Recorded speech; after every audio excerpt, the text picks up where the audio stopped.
Good morning. We're here at the State Emergency Operations Center. I'm joined by Kevin Guthrie, Florida Division of Emergency Management, Secretary Jared Perdue, Florida Department of Transportation, Major General John Haas from the Florida National Guard. Hurricane Milton, when we were here yesterday morning, said this is a tropical storm. Might become a hurricane yesterday, but probably by today, and it became a hurricane very quickly.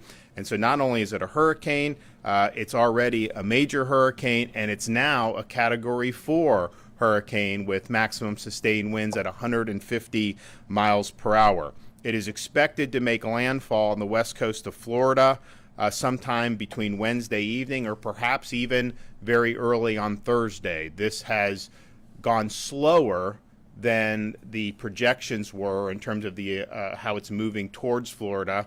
And if that continues, it's going to push back when landfall will happen. Of course, you can see impacts prior to the eye wall making landfall. We have made a pre-landfall declaration request to FEMA for support, and Kevin has been working with the administrator, and we anticipate positive approval on that. We have 51 counties in Florida currently under a state of emergency. The executive order that I signed over the weekend also orders all disaster debris management sites and landfills to be open 24/7 in the lead up to Hurricane Milton. We had a lot of debris left from Hurricane Helene on Florida's Gulf Coast. That creates a huge hazard if you have a major hurricane hit in that area this week. So we've marshaled state assets to be able to help with that mission, and we're going to continue to do that until it's safe, until it's no longer safe to do so. So we do have a Category 4 hurricane.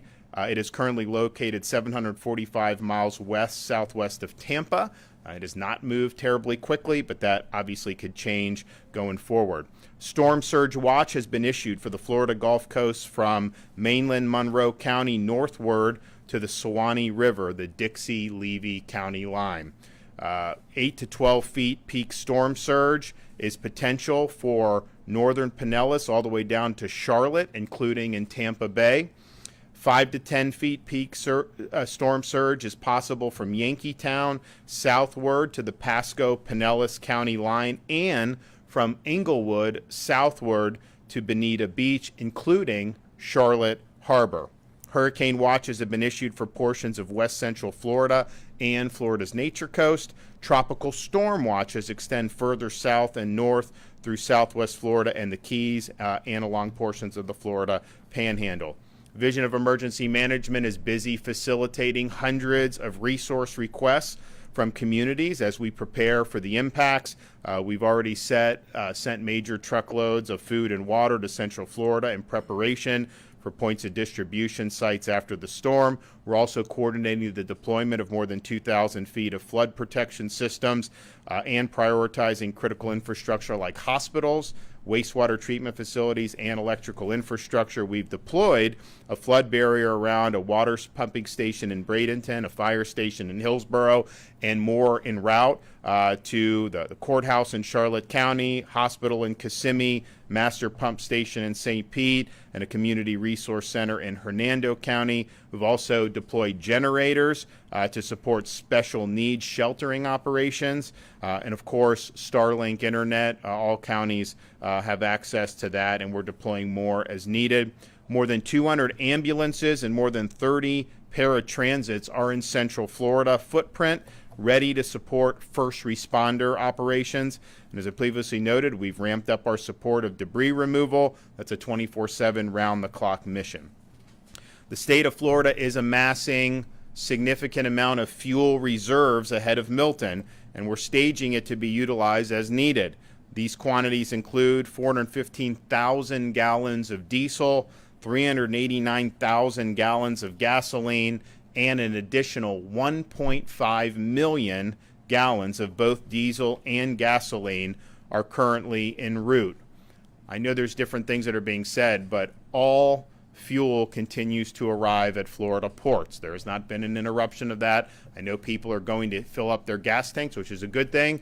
There's more lines than maybe that we're used to on some of these, but there has not been an interruption in fuel deliveries, and all the ports are checked in on that. Local officials and their vendors must continue debris removal efforts for those areas that are in the potential path of this storm. My executive order requires debris landfill and dump sites to remain open 24/7 to accept debris from Hurricane Helene. We need as much of this debris picked up as possible. This creates a safety hazard, and it also will increase the damage that Milton could do with flying debris. All local entities should comply with this order and work around the clock to accomplish this mission.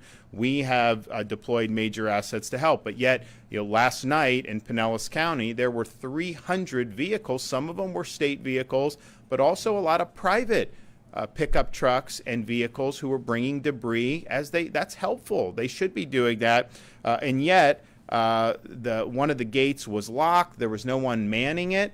And so we had this massive line of cars waiting to drop off debris, which is a good thing. And so Florida Highway Patrol basically took matters into their own hands, fastened some rope to a couple pickup trucks to the gate and busted the gate open. And then those trucks were able to go in and unload the debris. We don't have time for bureaucracy and red tape. We have to get the job done. And the effort that Jared Perdue and Kevin's team have made in helping get the debris off and supplementing the local efforts has been incredible. We have noticed since the weekend in the order, you have seen some more vendors out there. I know City of St. Petersburg has been working hard to get the debris out, and that's a great thing. And they're working, I think, well. But these debris sites need to be open, and we're going to ensure that to be able to do. So just in the last 24 hours, the state has done almost 500 truckloads of debris, totaling 9,000 cubic yards. So that's just from the barrier islands in Pinellas County bringing to the debris landfills. We have over 200 state assets, dump trucks, other types of trucks and vehicles to be able to do. But keeping it 24/7 is important. We absolutely encourage private citizens to have the debris and bring it in. That's helping the mission. Can't get bogged down in bureaucracy on this. The debris mission is going to continue until it's no longer safe to do so. Clearly, we're going to be able to work all the way through today and probably all the way through tomorrow, given that the storm's likely not to make landfall till later on Wednesday, and that could even get pushed back even further. So we've made a big dent in this. I know folks on the ground locally in those barrier islands and places like Manatee and Pinellas have been working very hard. But let's get this done. Let's get as much of that debris removed as humanly possible, and let's work 24/7 to be able to do it. So we have right now, just in the debris mission, we have 800 National Guardsmen that are also deployed helping our state agencies. We currently have 5,000 Guardsmen that are mobilized for the response to this storm, and we have more than 3,000 additional Guardsmen who will be mobilized prior to landfall. The National Guard's also deploying heavy equipment to assist with debris removal, including Army and Air Force horizontal construction units, tactical high water vehicles, dump trucks, and front-end loaders. Linemen and power restoration resources are being marshaled in advance of the storm. This is a storm, the path of this storm that would hit the western part of the Florida Peninsula, then go all the way across the peninsula and exit in the Atlantic Ocean. That's going to impact a lot of different utilities. We've spoken to most of them, and they're working to get people here. If you look, we had Helene, and there were 2.4 million restorations, but 99.9% were back within a few days. There's still hundreds of thousands of people without power in some of these other states that got hit by Helene. So there are crews working there, but they're bringing people in from far and wide to be able to respond accordingly. This path of this storm, we don't know exactly how it's going to go. I know they say the eye is going to go here or here. That can move. When you're talking about 30, 40, 50 miles north or south, will make a huge difference in terms of who gets the worst surge, how much power is ended up taken out. And so we have no way of knowing how that's going to shake out. So the resources are being brought in, and the power restoration effort will begin as soon as it's safe to do so. Again, I made this point yesterday, but all of our assets that we had lent to assist in North Carolina are here in the state of Florida. We have a temporary base camp at Tropicana Field to support not just the debris operations, but any post-landfall first responding operations. So we have landfall. It's going to happen probably sometime later Wednesday, maybe early Thursday, and it could potentially speed up, and so maybe it'll be a little earlier than that. It could continue slowing. Maybe it'll be a little less, but there is going to be a landfall in the middle of this week. Monday morning, where we are today, you have time to execute your plan, but you got to do it now. There have been some evacuations that have been issued. There's going to be a flurry of them today. I know the counties are working on opening shelters. They typically will open the shelters after they have the evacuation go out, not before. So make sure that you're following the news coming out of your local county. But all these barrier islands, all these areas that would be susceptible to this storm surge that's up and down the west coast of Florida, you should assume that there's going to be some form of evacuations that are going to be issued by your local county officials. That is going to happen when you have the potential for storm surge of this magnitude. We also have a storm that's already very powerful. Now, the forecasts are that it's going to peak before it reaches landfall, and then weaken. It's still going to be a strong storm, but we don't know that that's necessarily going to happen. And so this is something that's going to be really, really significant one way or another. But you have time to be able to do this today. And again, you don't have to evacuate hundreds of miles. If you're in those barrier islands, if you're in areas that are susceptible to storm surge, you go to areas that are not susceptible to that. Every county has places within them where you can go to. Maybe it's a friend's house, maybe it's a hotel, maybe it's a shelter. We have the ability to withstand wind in Florida with most of our buildings, and nothing would be designated as a shelter if it couldn't withstand that. So that's an option, especially if you're not comfortable getting on the road and traveling a great distance. You don't have to do that. And you're going to see shelters open in all these counties. Kevin is working on supplementing that from the state if there's a need to have more, particularly in Central Florida. So we'll do that. But you have an opportunity today to do what you need to do to execute this plan. You have time today, but do it. But time is going to start running out very, very soon. We are effective at 10:30 a.m. We are suspending all tolls in western part of Central Florida into Central Florida, as well as Alligator Alley. People sometimes will say, where do you evacuate to? They just want to get out. They don't want to just stay local, and they want to get out. Well, I think that probably the easiest route would probably be to go north if you're in Central Florida, because the way the storm looks, it looks like it's going to have more of an impact on Central and Southern Florida. Most of these places in Tallahassee and Northern Florida likely aren't going to see as significant of impacts, but be that as it may, just understand that if they have a storm going into the greater Tampa Bay area now, it is possible that could shift further south. So if you do evacuate south, you may be ending up going to where you're going to have a lot of the storm anyways. We saw that with Hurricane Ian, so just be mindful of that. But again, you don't have to go hundreds of miles. That is not required. Any place that's going to be open as a shelter, Florida hotels that are built within the last however many 20, 30 years are all going to be able to withstand hurricane force winds.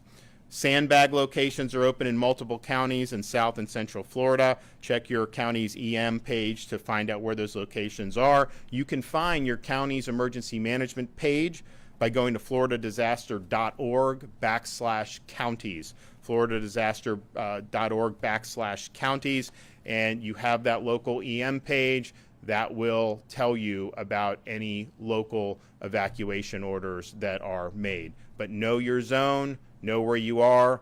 The bad thing about having a storm right on top is we have these logistical challenges. The one thing people have with Helene, they know if they got a lot of storm surge with Helene, very well may get even more with this storm.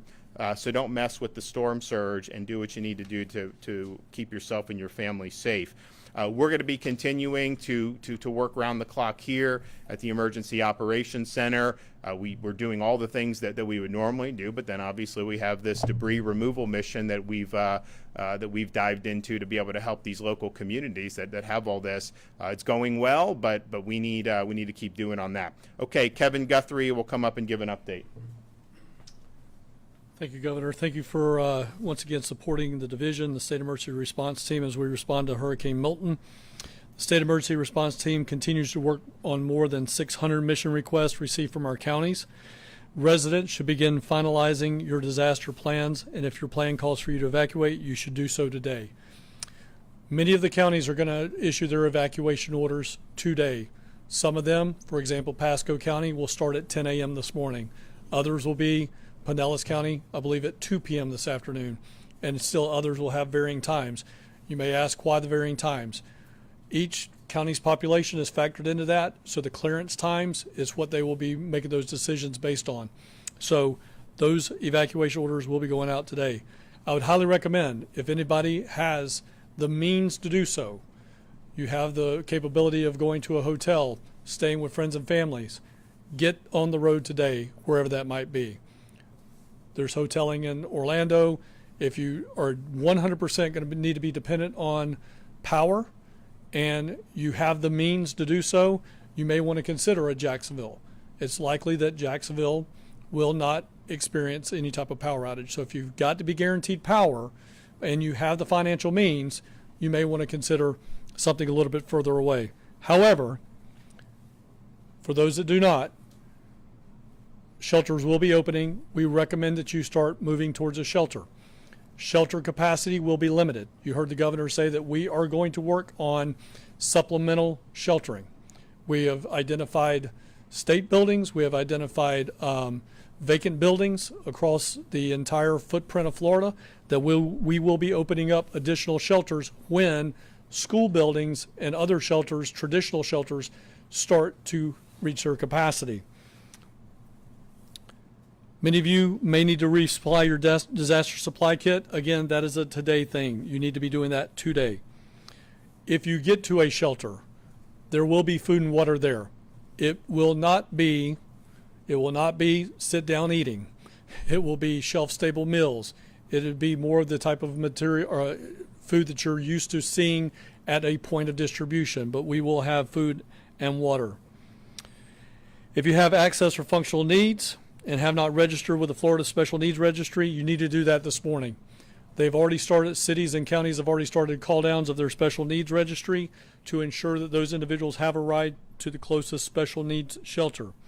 If you depend on medication or electricity to use your medical devices, your area is called to evacuate, you need to do so.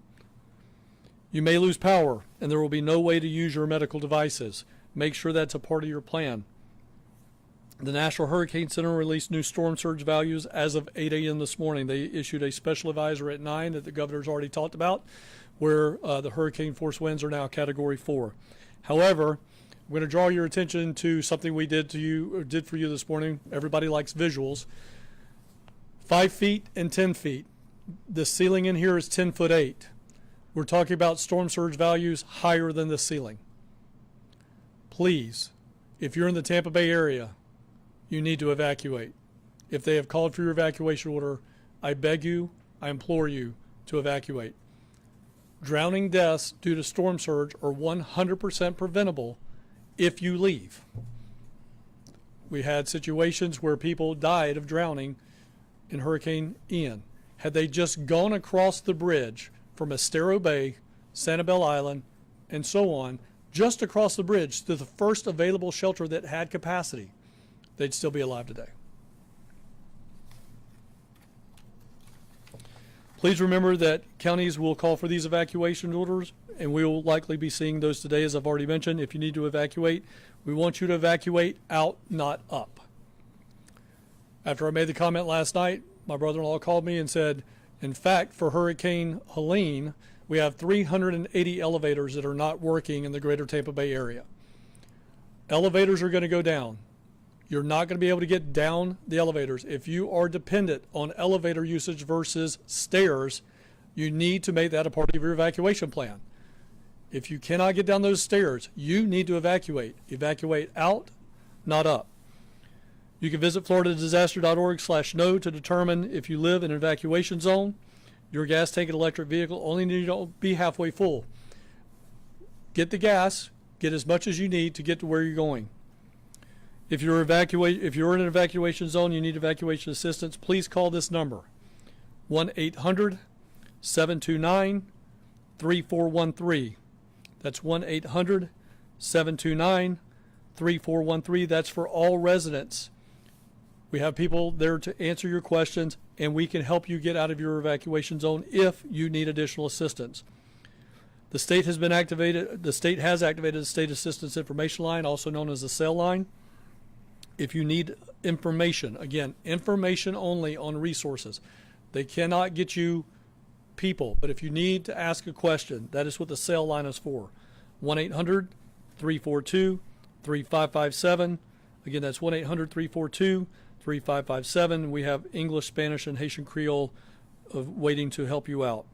Additional preparedness resources can be found at floridadisaster.org/update. Make sure you follow us on X, Instagram, at FLSERT, and on Facebook at FDEM, as we are sharing updates in real time. Please make sure that you have a way to receive alerts. Make sure that you see all the additional information at your county emergency management agency at floridadisaster.org/counties. And again, thank you, Governor, for your continued support and partnership. Jared? All right, thank you, Governor, and good morning. We have continued to respond to Hurricane Helene and also ramp up our efforts to prepare for Hurricane Milton. To date, FDOT has removed nearly 180,000 cubic yards of debris statewide, and as you heard from Governor DeSantis, we've taken the mission of removing as much as debris as possible before Milton makes landfall very serious. We've mobilized every available state asset and resource to do just this. It's been a partnership between FDOT, DEM, Florida Department of Agriculture, the National Guard, and the State Guard. We have a lot of people on the ground. We have a lot of equipment on the ground. We have continued to remove debris. It is really important that everybody understand we're in this thing together. As you heard from the governor, we saw a lot of private property owners bringing debris to landfills throughout the night last night. We highly encourage that. Every little bit of debris that gets removed counts and gets us to our goal and helps us fulfill that mission. We are calling on all of our local governments, local municipalities, and debris vendors and contractors. If you have available resources and available assets, please deploy those. Join us, join state employees and our asset deployment of all of our equipment to remove debris in Pinellas, Manatee specifically, where they were hit hard by Helene.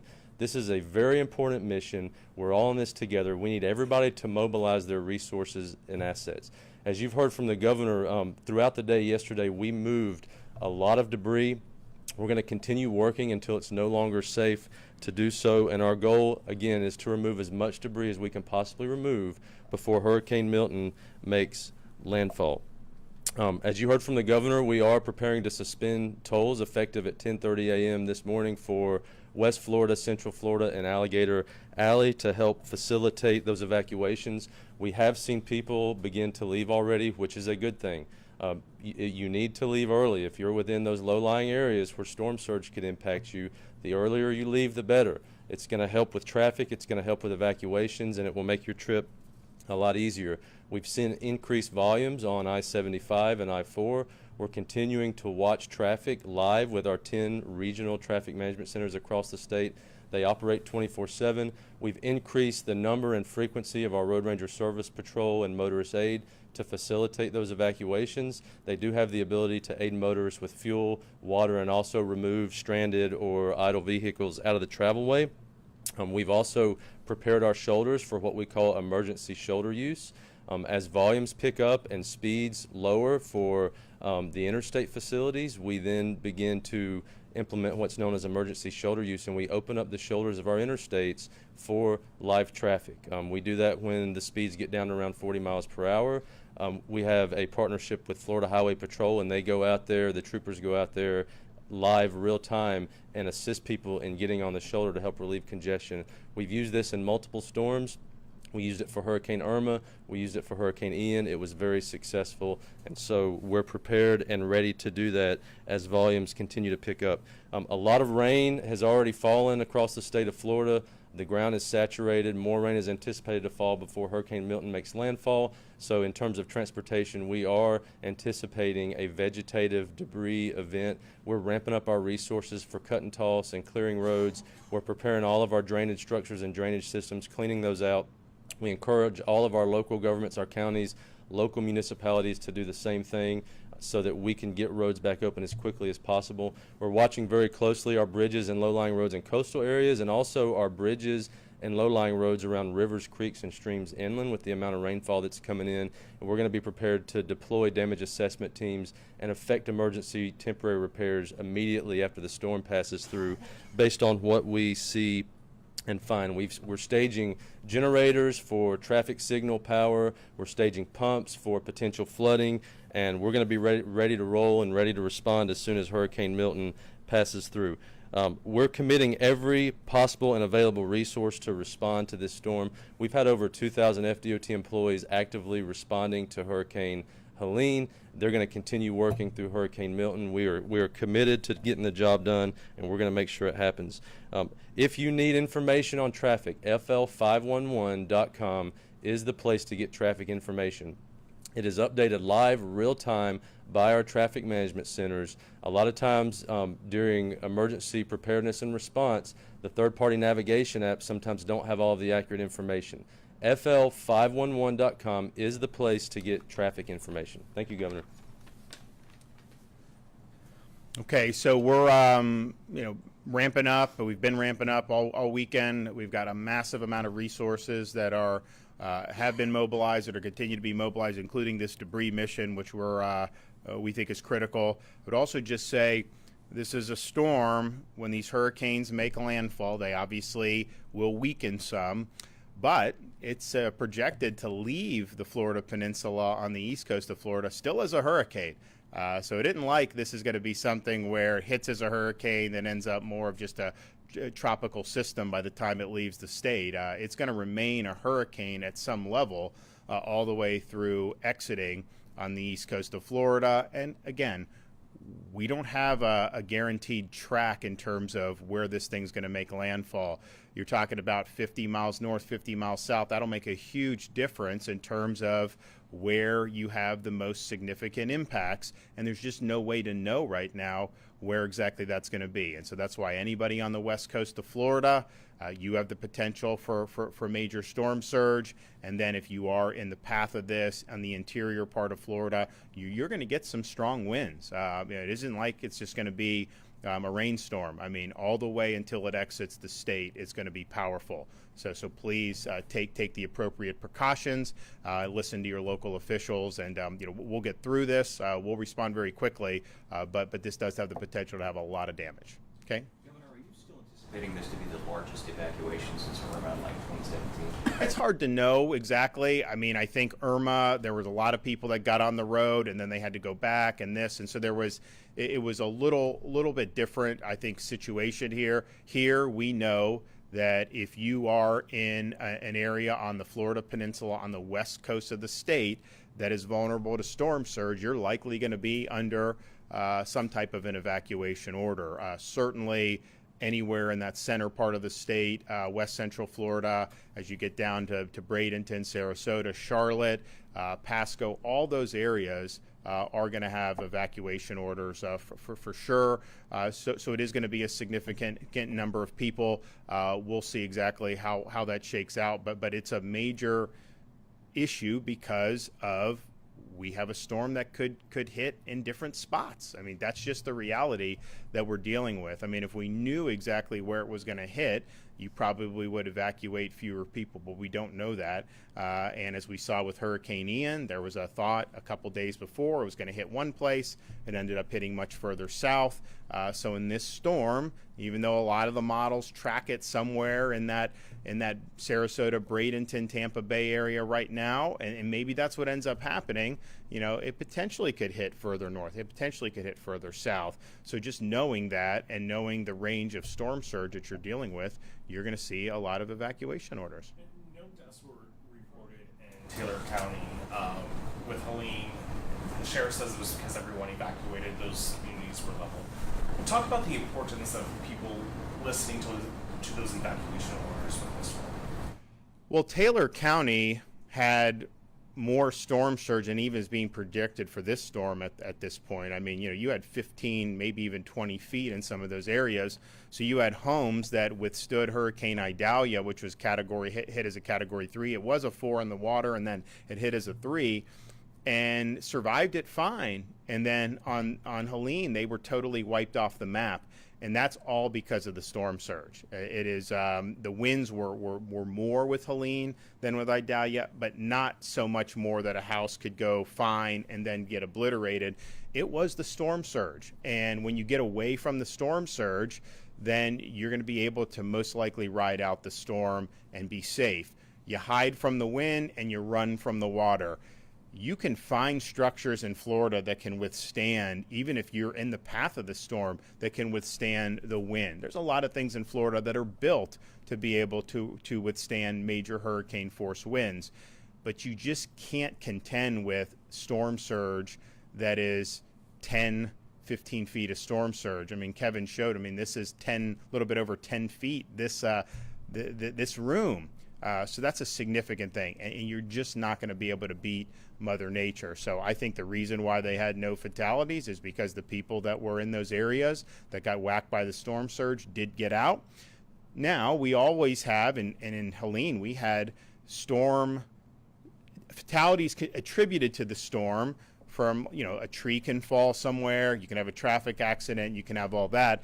That's just more likely to happen in more populated areas, and it's very unfortunate. And so some of those things can kind of just be freak occurrences with that. But the one thing that people can control is if you are in an area that is vulnerable to this surge, if you get out of there, the chance of you being able to ride this out and returning home safely is very, very high. If you stay in there and you got 10 feet, you're really, really taking a risk with your life and your safety. Usually about this time, there's a big picture of a whole field of bucket trucks and line crews ready to go to put power up. We don't have that right now. It sounds like you said the private. No, they're being mobilized now. You think. How many do we have pulled together so far? Well, they're working with the companies, but we've been talking with them over the weekend. They understand, and so if you look at the path of the storm, Tampa Bay, you got Tico, you got a lot of Duke, and then to the extent it goes south of Tampa Bay across, you pretty much have FPL. And so, these are major engines. We do have some municipals, we do have some co-ops as well, but they did a lot with this. So that is happening. They are actively working to bring as many people in as possible. You're looking at probably not going to be able to do any restoration until Thursday morning would likely be as early as you're going to be able to do it, depending on, and it may even be later if the storm continues to move slower than anticipated. But they are all actively bringing people in, and I think you're going to continue to see more and more people brought into the state over the next few days. FPL said that they're looking to bring line workers in from the western United States because there's so much committed to the Carolinas after Helene. Is there a problem with just finding enough line workers now to come in and do that work? Well, they are bringing people from further away from Florida than traditionally, because we still have hundreds of thousands of people without power in other parts of the country, other parts of the Southeast. So you do have a lot of people that are working in those areas. That's just the reality. They're not going to likely bring in, take someone off a job that's there and bring them back until that job is finished. But I do know, and I spoke with FPL personally, they're committed to bringing people in from where they need to be able to get the job done. But obviously, it's more challenging to do that when you just had a hurricane that knocked out power for. You still have hundreds of thousands of folks in, I think, the Carolinas and Georgia, but certainly North Carolina, that don't have power. Florida, we had a very rapid restoration, but that was not, I think, replicated in those states, and so you got a lot of people there. But if you got to bring them in from Texas, New Mexico, Arizona, all those places, they're going to do it. Obviously, we support the mutual aid from the emergency management perspective, and we'll continue to provide support for mutual aid.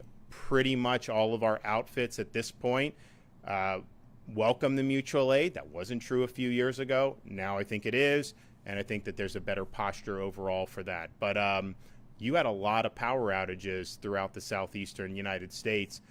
That wasn't even 2 weeks ago. I mean, this hit Thursday, 2 weeks ago. I mean, so this is that is ongoing. And honestly, I think people, been through these storms recently in Florida. The norm is that people are without power for 3 weeks, a month, 5 weeks. I mean, that's the norm in these hurricanes. I think our efforts to really front load this and go quickly and working with the utilities that's not the norm in terms of how these things are going. So the fact that you still have people there is not surprising to me at all. But I'm glad that the mission here was completed in record time. I know that's going to be helpful for those. And if we hadn't have pre-staged before Helene, you could be in a situation where you're having massive restoration efforts still ongoing in the state of Florida just for Helene. So fortunately, that is 99.9% of that was complete, and we're ready for the next one. Flex you're anticipating on elections, given that today's the last day to register to vote, or anything like that, Chiefs? Not in terms of voter registration. I mean, people can register today, and then that's that. There's nothing inhibiting you registering today. The storm has not hit yet. Now, after the storm, we will see what damage is there, and if I have to do a similar executive order that I did in Ian and that I did for Helene, we're happy to do it, but we're not going to change any registration deadline. You can register today, and there's no reason to open that up. One of the things that happened in Hurricane Irma was Governor Scott at the time closed all public schools to have them open as shelters. Now, I don't know if you need to do all of them, but you anticipate closing schools in areas that may not be effective just to have them open as shelters? So what we are going to, and Kevin can talk a little bit more about that, we already have places that are outside the path of the storm that have volunteered to provide sheltering. Some of that may be schools, some of that may be other things. And so you could see in the Panhandle, for example, you could see options for people that'll do. I think, and Kevin, do you want to address that? I mean, I think, Kevin, so you're going to see schools closure in the path of the storm for sure.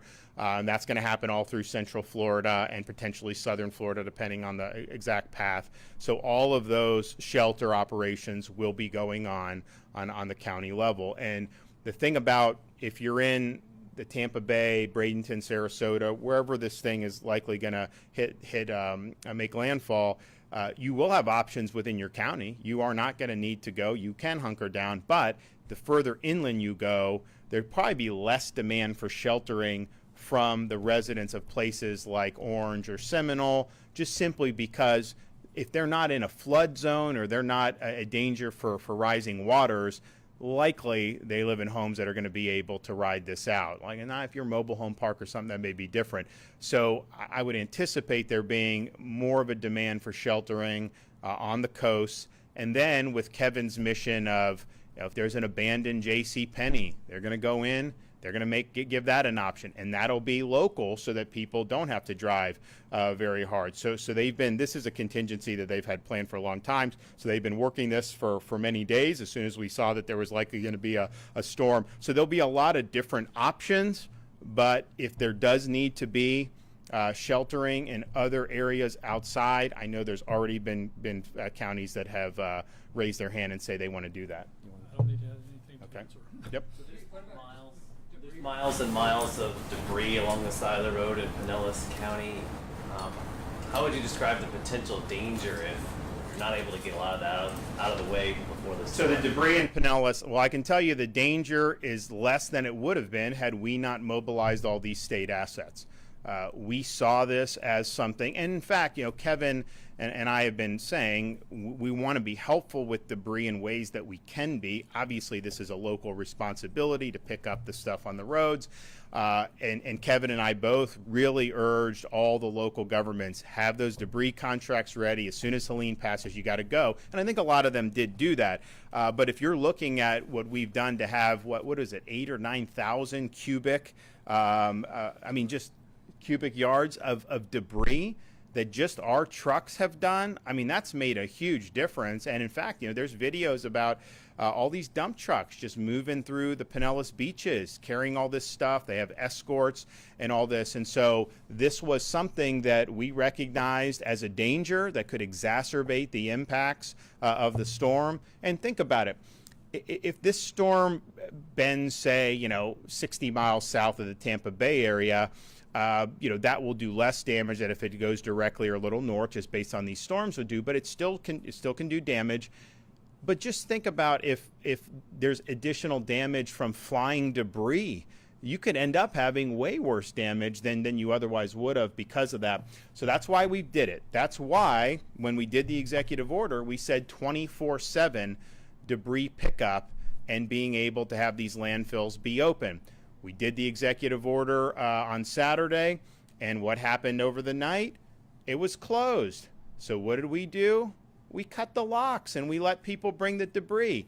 Overnight yesterday, what did we have? We had hundreds of cars, not just state vehicles, not just private contractors. We had private citizens loading up their F-250s with debris to bring it. That's helping. That's a public service for them to do that. And the gate was closed and there was no one manning it. So we opened it and got it going. So the debris is something that 24/7 we need all hands on deck. We've made a huge dent in the debris, but there's a lot of it, and particularly Pinellas, Manatee, Barrier Islands, it is a hazard. And so that's why we need to go all day, all through the night, tomorrow as long as possible. I think you're probably going to be able to go all day on Tuesday, given that the storm's likely not going to get here in full till Wednesday evening, and maybe it'll continue to slow. Who knows? But as long as it's safe to do so, we need to be doing that. And this is a hazard. So I appreciate we have had, like the city of St. Petersburg, they had their contractors out there doing stuff. So there's a lot of private citizens have been working really hard on it, but no bureaucracy, no more red tape, no more excuses about this debris. We've got to get it off, and we got to work to do it. I'm confident that we have already mitigated some of the damage because of all the stuff that we've done. I mean, we have just from the state, over 200 trucks that are there hauling away debris, and they're doing that round the clock. Now, we're also going to be in a situation where we probably have more personnel than we do vehicles, and so one of the things they're doing, we got guardsmen with these things you can just roll down the sidewalk, and they're throwing in debris into that. So we're being very creative with it, but let's have all governments, local and county, on the west coast of Florida, get into this debris removal right now if you haven't done it full tilt, and let's run this all the way through to mitigate damage. Do we have enough? The debris removal, if the state, Director Guthrie's mentioned the state was monitoring this for about 2 weeks, the possibility of Milton, why deploy those forces to North Carolina, to Tennessee, instead of starting that debris removal earlier? Because when we have storms, people help the state of Florida. And you had people that were dying in the mountains there, and we're all Americans, and we step up and we do the right thing. None of the resources we did are debris removal. This is search and rescue. These are Chinook helicopters. These are things that have nothing to do with picking up debris. And oh, by the way, the debris, and we stressed this from before Helene, the debris is a local responsibility. That's why we apply when we do the declarations and we try to get FEMA assistance. A big part of that FEMA assistance is reimbursing for the debris removal for the local governments. That was true with Michael. That was true with Hurricane Ian. So there's not a relation between removing debris and conducting search and rescue, but we've had a lot of support over the years from other states. I'm sure there's states that are probably sending some help our way now in anticipation of Milton. And I haven't gotten a brief on that, but I'm almost positive that that's happening. And that's just what we do. When we've sent people to California, we've sent people to the Heartland, we've sent people around the country just since I've been governor. you had a humanitarian disaster there. Fortunately, our search and rescues were very efficient. We had no demand for it, and our guys saved lives there. We have helped Floridians who were still there, but we helped a lot of North Carolinians who needed help and in some respects had been abandoned. So that was a successful mission. That was something that really made a difference. And I can tell you that all those assets are ready to go should we need that in the state of Florida. And hopefully we don't need a lot of rescues, but they will be ready to go if they need it. Follow up to that, do you worry that our resources being out there will kind of hinder There's no resources up there. for state resources? There's for no operations? resources up there at all. None. So, you can't do a search and rescue before the storm hits, right? So all those search and rescue folks, all the stuff, it's all back in the state of Florida. There has no impact on being able to respond to this in any way, shape, or form. I get, some people see how it, quite frankly, did not make the federal government look well to have Florida out there rescuing people before they had boots on the ground. And so I know it's kind of like a political thing for some. They want to try to act like we shouldn't have been helping. No, we did the right thing. We saved lives. We're happy to have done that, and we helped a really serious disaster. However, there's nobody there that people have been redeployed, and in reality, they would have been deactivated after Helene when the recovery efforts, search and rescue efforts were done anyways. So in some respects, it's easier just bring them back like we did than to have to remobilize, because there is a period of time if you remobilize somebody who's not on active orders, it just takes a little longer. So everybody's there, everybody's loaded, everybody's ready to go. And so any insinuation that somehow rescuing people and saving lives in North Carolina last week has any impact on what we're doing here now is 100% false. Do you feel that the state has enough debris removal contractors on hand to clean up, I guess, now both Helene and also Milton? Well, again, the debris removal is bottom up. Okay, these are city contracts. These are county contracts. The state, we will be helpful where we can be, but it is not the state's primary responsibility on debris removal. That's why what we're doing with this unprecedented effort to marshal all of our state resources, that's to supplement what is being done locally. It is not to displace it. And we are not going to be in a situation where the state of Florida is going to take over debris removal for the entire Florida peninsula. That is not going to work. That is not the way it's ever been done. So we've been able to flex and supplement. I mean, you're talking about assets and across a wide variety of agencies that this is not their primary mission, and yet they've been brought to bear to be able to get the debris off the streets. But it is not going to be the state, when this is over, that you're relieved of your responsibility from a local government perspective to do debris. So we obviously have this mission now to clear from coastal part of Tampa Bay and the Barrier Islands. There will likely be a lot of debris from this storm. I mean, let's hope it's as mild as possible, but this is a big one, and we're going to assume there's going to be a lot of debris. All those local governments, city, county, need to have debris contracts in place and need to activate those as soon as the storm passes and get the debris up. And that's not just true for the Barrier Islands. It's not just true for areas that may receive the landfall. You're going to have impacts that are going to be far more inland than certainly than Helene. I mean, Helene had relatively modest impacts inland because the storm was so far in the Gulf of Mexico, that on the Florida Peninsula I'm talking about, that the winds just didn't extend far enough. You're going to have hurricane winds, potentially Category 3, but certainly 1 or 2 all the way through the Florida Peninsula. And so there's going to be debris.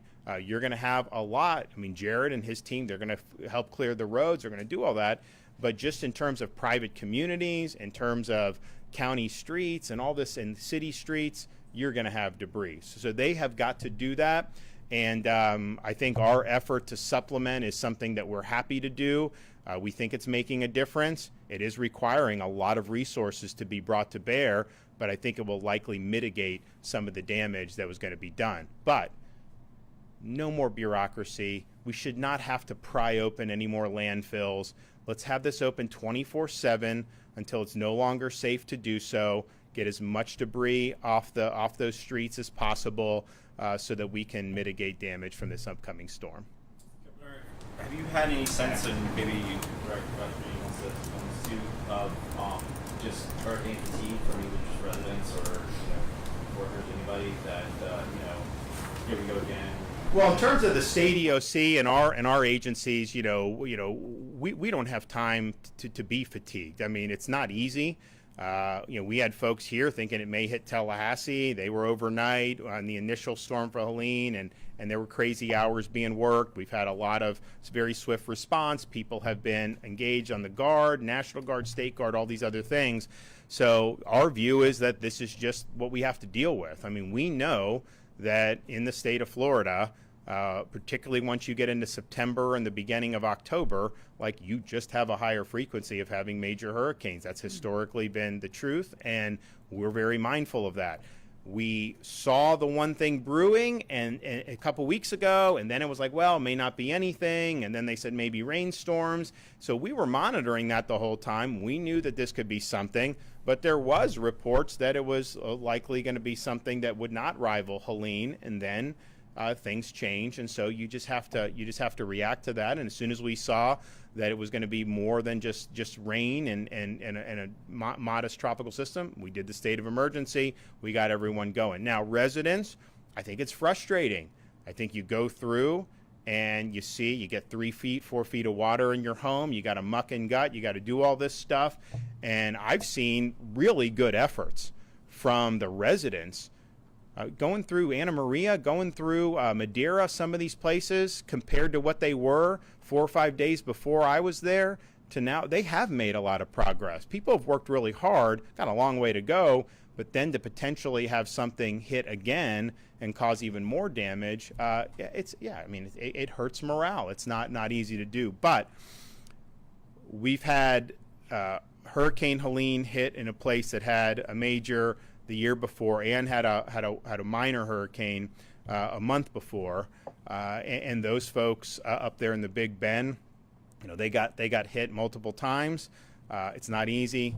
You just have to be resilient, and that's what they're doing. So on this one, I think the negative is that it's happened right on the heels. We're cleaning up damage. There could be more damage, but people saw, hey, this was a hurricane that was 100 miles off the Florida peninsula when you're looking at places like Manatee and Pinellas and some of these, and yet we had really significant storm surge. So now you have now it's a Category 4. So it's already, Milton is already 10 miles per hour stronger than what Helene was at its peak.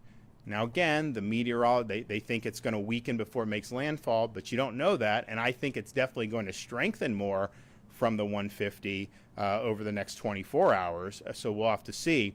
So I think the fact that they had just gone through that, probably people are like, I'm not messing with this. If I'm on one of those areas that can get whacked with the storm surge, I'm going to retreat inland. I'm going to go somewhere else. I'm going to ride out the storm away from where we would have life-threatening surge, and then go back and see. And remember, in my executive order on Saturday, we make it clear that residents, the default is, if residents are told to evacuate, and they do, when the storm passes, the default is they need to be able to get back to their homes as soon as possible. There are some extraordinary circumstances where it may not be safe, but we cannot just be keeping people out of their homes. I understand there's going to be damage, and you got to work through these things, but if you don't let people back into their homes quickly, that's going to make them less likely to want to evacuate in the first place. And so we've addressed that. And we'll make sure that we get you back into your homes as soon as it's possible to do so you have time to do that. So I think it's frustrating. I think people just wanted to be done with hurricane season. I always tell people, I'm like, there's just a sense that once you get to October, people think somehow the summer's over, and that we've got, and really the first 2 weeks of October historically have seen major storms. I was like, you kind of got to get to the end of October. It's not the end of season, obviously, but for majors, it's a lot less likely to happen. And so here we are. So we knew that this was a possibility. But I do think you're going to see a lot of people, when they're given the information of the potential surge, I do think they're going to make the decision to leave and then to come back when the storm passes. Quick one on hotel policy. For people with pets, are they able to go to any hotel if it's an emergency, or do they still have to find pet-friendly hotels? So and Kevin can correct me, but the Florida Restaurant and Lodging Association has worked with the hotels in Florida to, when you have a Florida distress rate, to allow the pets to come. So there are distress rates. I saw Rosen Hotels had something out where, relatively cheap for some of these, and Rosen's a good outfit. They got nice rooms. I think it's like, for a Florida resident fleeing hurricane zone, I think it's like $60 or something like that. I mean, it's affordable.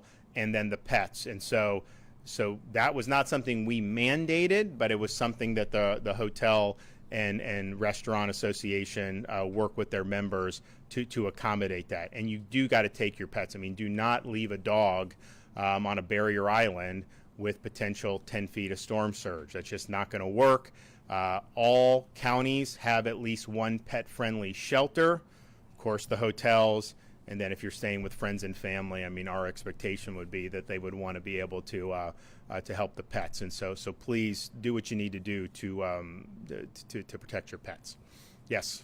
There are, and this might be a better question for the secretary or the director, but there are some people, at least down in our station in Tampa, saying that they're having trouble finding gas stations, or that when they do get there, the long lines, people are waiting more than an hour. I don't know if that's something you're tracking, and then what's the contingency plan in the event that there are these huge backups or fuel outages down in that area? So I think that there are lines because people are doing the right thing and they're getting fuel, but there is no shortage of fuel at this time. The fuel is still coming in. The fuel is still being delivered to our ports. And of course, we are right on hand now in the state. As I mentioned in my opening comments, we have 415,000 gallons of diesel. We have almost 390,000 gallons of gasoline, and we have an additional 1.5 million gallons of both diesel and gasoline that are en route to the state of Florida. And so should that be needed, that fuel will be there.